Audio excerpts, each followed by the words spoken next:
Bonjour, ici Colette Correva-Petrizo, astrologue. En ce jour du 1er de l'an, je vais vous parler d'un thème souvent rencontré en consultation d'astropsychologique et qui peut faire écho aux bonnes résolutions que nous faisons tous plus ou moins en ce premier jour de l'année.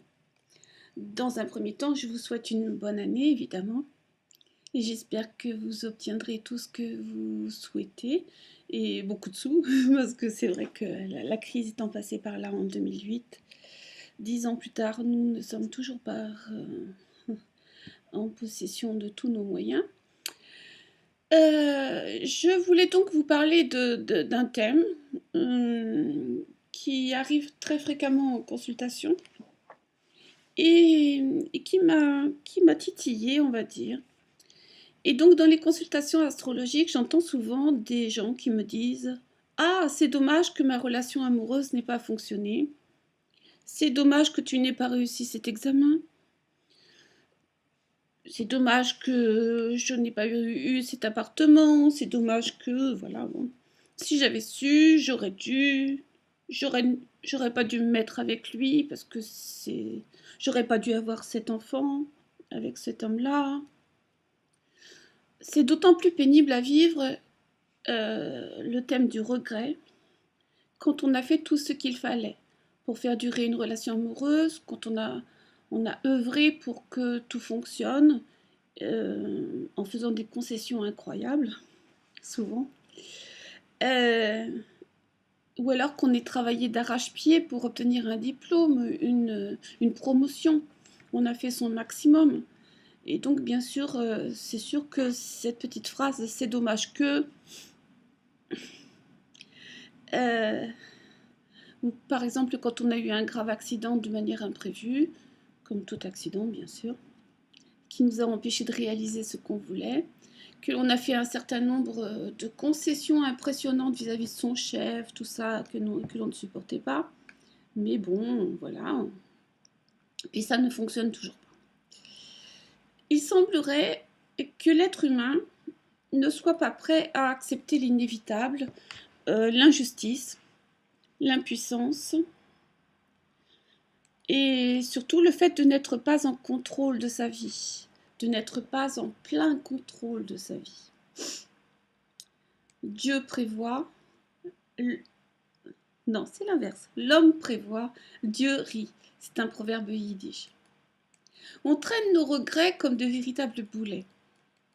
Je fais alors référence au transit de Pluton en Capricorne, qui a lieu actuellement jusqu'en 2024, depuis 2008 jusqu'en 2024, qui nous demande d'une manière générale, les énergies nous concernent tous, parce qu'on a tous une maison en Capricorne, un secteur en Capricorne, qui nous demande de nous débarrasser de choses inutiles, de détruire ce qui ne fonctionne plus, pour reconstruire autre chose. Détruire en vue d'atteindre nos objectifs, détruire des lois de la société qui n'ont plus raison d'être, notamment les lois sur le travail, par exemple, qui apparemment sont bien détruites, et qui nous demandent d'apprendre à limiter nos besoins afin d'atteindre un but que l'on s'est fixé. Donc ça fait référence aux bonnes résolutions que nous faisons tout le temps en début d'année. Avec l'arrivée de la planète Saturne en Capricorne, c'est la première fois depuis 30 ans, donc c'est un transit important qui va nous aider à concrétiser ce qui nous tient à cœur.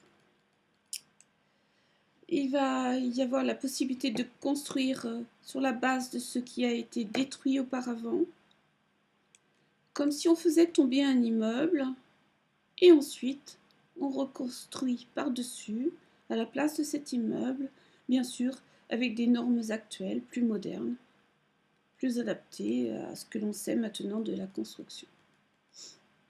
Vous voyez la métaphore par rapport à nos projets.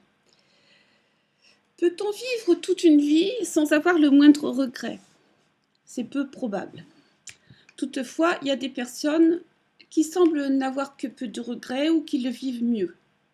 Alors que chez d'autres, ils semblent avancer dans la vie en regardant en arrière. Est-ce que vous comprenez ce que je veux dire?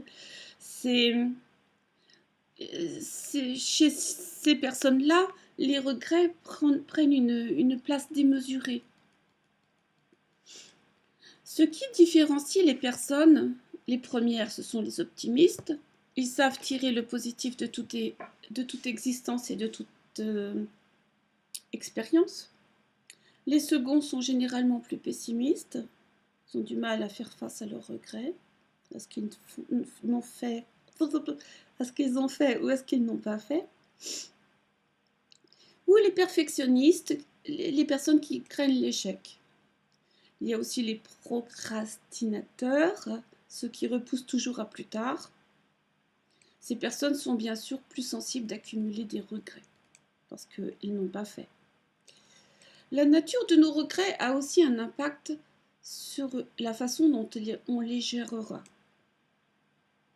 Le regret, c'est un sentiment qui se manifeste quand nous pensons que notre situation aurait pu être meilleure si nous avions agi différemment dans le passé, et il a pour conséquence une absence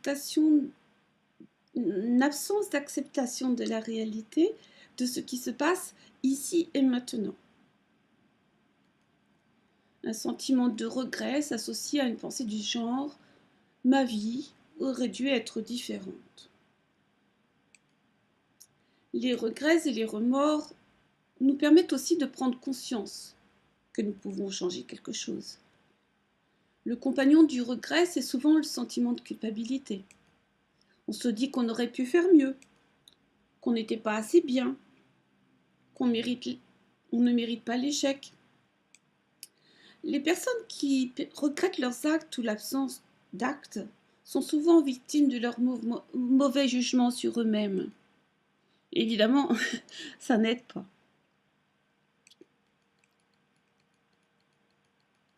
Se sentir inadéquat, incapable, ne soutient pas la personne et ne la pousse pas à sortir de l'ornière négative. Cela approfondit au contraire un état émotionnel qui fait souffrir. Il existe deux types de regrets, évidemment. Les regrets où je regrette d'avoir fait quelque chose, évidemment, ou je regrette de ne pas avoir fait quelque chose, de n'avoir pas agi comme il le fallait, ou de n'avoir pas réagi quand il le fallait. Comment agit le regret? Il se compose de deux éléments importants, la décision et l'imagination. En résumé, si nous prenons une décision bien précise et que plus tard nous imaginons que notre vie aurait pu être meilleure en prenant une autre décision, on prend un autre travail, un autre appartement, on choisit un autre compagnon de vie ou une autre compagne, et puis on se trompe, on a l'impression qu'on s'est trompé, on vit une situation de regret. Et la décision. Plus une décision dépend de nos décisions qui sont impliquées, plus grand sera notre regret. Je m'exprime plus clairement. Quand il y a beaucoup de choix, il n'y a pas trop de regrets. Dans les pays développés où il y a beaucoup de choix de carrière, par exemple pour un jeune homme, une jeune femme au sortir de l'adolescence, il y a plus de regrets possibles puisqu'il y a plus de choix. Et l'imagination, le rêve. Quand nous regrettons quelque chose, nous créons une vision dans notre tête sur la situation, comment elle aurait pu être, comment elle aurait dû être. Une vision de notre rêve, si tout s'était déroulé comme prévu. Donc ça fait référence bien sûr à l'imagination et pas sur le réel. Nous nous accrochons à cette vision et puis la douleur naît de l'écart entre ce qui aurait dû être et ce qui s'est passé dans la réalité. Revenons à l'univers astrologique, puisque je suis astrologue. On retrouve ces traits de caractère et ce thème du regret avec les planètes liées à la Lune, ou au cancer. Dans le thème astral, le signe du cancer, par exemple, qui est porté à rêver, à imaginer, ou dans notre thème, toutes les planètes qui aspectent Neptune, qui est du domaine du rêve, ou dans le signe du Sagittaire, qui porte par son optimisme légendaire, ne voit pas les écueils possibles, ou alors qui a des excès de croyance, en se disant tout ira bien, bien sûr, tout en ne voyant pas le caillou qui traverse sa route d'une certaine manière. Donc un excès d'optimisme dû à la planète Jupiter qui nous pousse à voir plus gros, plus grand, plus loin, en se disant qu'il n'y a pas de limite à l'expansion. Les regrets sont de nature émotionnelle et donc souvent sont liés à la Lune, qui représente en astrologie le passé, le rêve, l'imaginaire, la sensibilité.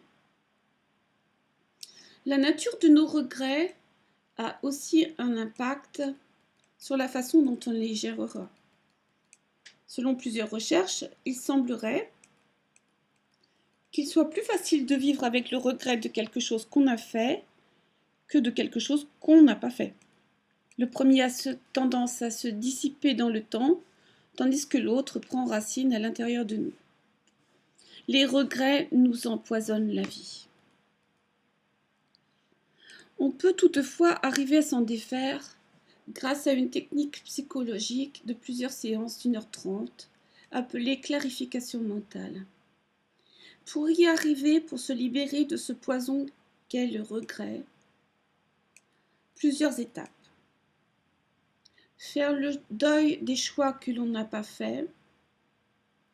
Si on joue en permanence avec des si, en imaginant 1000 possibilités qui auraient pu en découler, évidemment, on n'est pas rendu. On n'est pas arrivé. Donc, autant faire que possible, on assume ses choix. D'autant parce qu'il résulte d'un contexte, d'une situation, d'un climat dans lequel on se trouvait au moment du choix. Et ça, on ne peut pas revenir en arrière. Le point numéro 2, c'est faire preuve d'indulgence vis-à-vis de soi-même, de tendresse vis-à-vis de soi-même. Accepter qu'on ne peut pas changer les choses. C'est le passé. Nous n'avons de l'influence que sur le moment présent. Regarder ce qui s'est passé dans le passé, avec notre regard du présent, est un exercice biaisé. On n'est pas pareil, on a évolué. On peut avoir oublié l'état d'esprit dans lequel on se trouvait au moment du choix, ainsi que les raisons qui ont motivé notre choix. Troisièmement, lorsqu'on se compare à quelqu'un de moins bien loti que soi, on arrive mieux à surmonter nos regrets. Lorsqu'un copain, une copine est englué dans une relation amoureuse, familiale, dont elle ne peut pas sortir, un mari violent, une femme trop exigeante, des enfants turbulents qui demandent beaucoup, une belle famille oppressante, un travail harassant, des enfants ingrats. On peut faire le bilan de notre propre vie. Quatrièmement, n'aurait-on pas intérêt à se concentrer sur ce qui va bien, sur les pas en avant que nous avons faits, sur nos bonnes décisions? Est-ce qu'on ne pourrait pas se faire confiance? Après tout. Tout le monde se heurte un jour ou l'autre à une forme d'échec. C'est la première porte pour accéder à la réussite. On fait des essais, on s'améliore, on essaie de réparer quand on peut. Exemple, je me suis trompée dans le passé, maintenant je fais autrement, je tire des leçons, j'accepte de ne pas être parfaite. Le plus important Maintenant, il me semble, c'est de se concentrer sur le présent pour se projeter dans l'avenir. À partir d'aujourd'hui, qu'est-ce qui est important? Qu'est-ce que je veux vraiment? Quel est votre principal objectif? Focalisez votre esprit sur l'année 2018 qui vient de commencer et déterminez ce que vous voulez vraiment. Sortir des regrets, faire face aux erreurs que vous avez pu commettre et avancer dans la vie de manière positive. Je vous souhaite une bonne année. Je suis toujours disponible pour vous recevoir. Donc Colette Pétrizeau, vous aurez mes coordonnées sur Facebook ou sur YouTube. À très bientôt. Bonne et heureuse année. À bientôt.